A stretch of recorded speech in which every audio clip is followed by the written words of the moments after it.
સાયકલોનું રંગરોગાન કરવામાં આવ્યું અને રંગરોગાન કરીને લાભાર્થીઓને પધરાવવાનો કારસો ચાલી રહ્યો છે। 450 થી વધુ સાયકલોનું રંગરોગાન કરવામાં આવ્યું છે। શરૂ કરી દેવાયું છે આ કામ।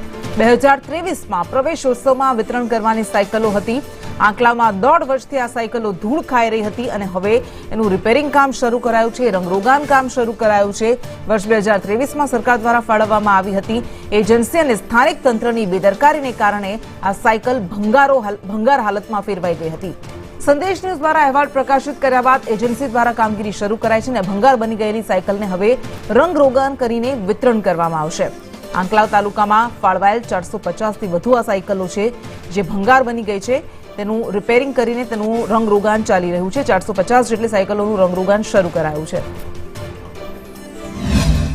સરકાર દ્વારા વર્ષ 2023ની સાલમાં સરસ્વતી સાધના યોજના અંતર્ગત આંકલાવ તાલુકામાં અભ્યાસ કરતી વિદ્યાર્થીનીઓ માટે 450 થી વધુ સાયકલો ફાળવવામાં આવી હતી, પરંતુ સ્થાનિક તંત્ર અને એજન્સીની બેદરકારીના કારણે આ જે સાયકલો છે જે ભંગાર હાલતમાં ફેરવાઈ ગઈ હતી।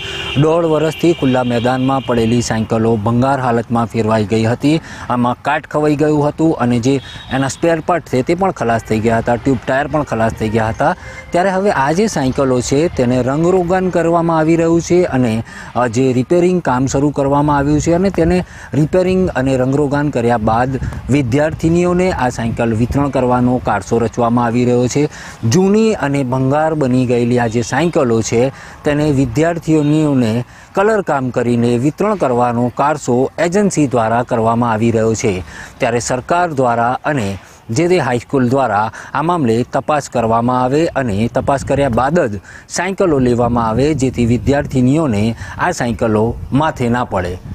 ઇરશાદ સૈયદ, સંદેશ ન્યૂઝ, આંકલાવ।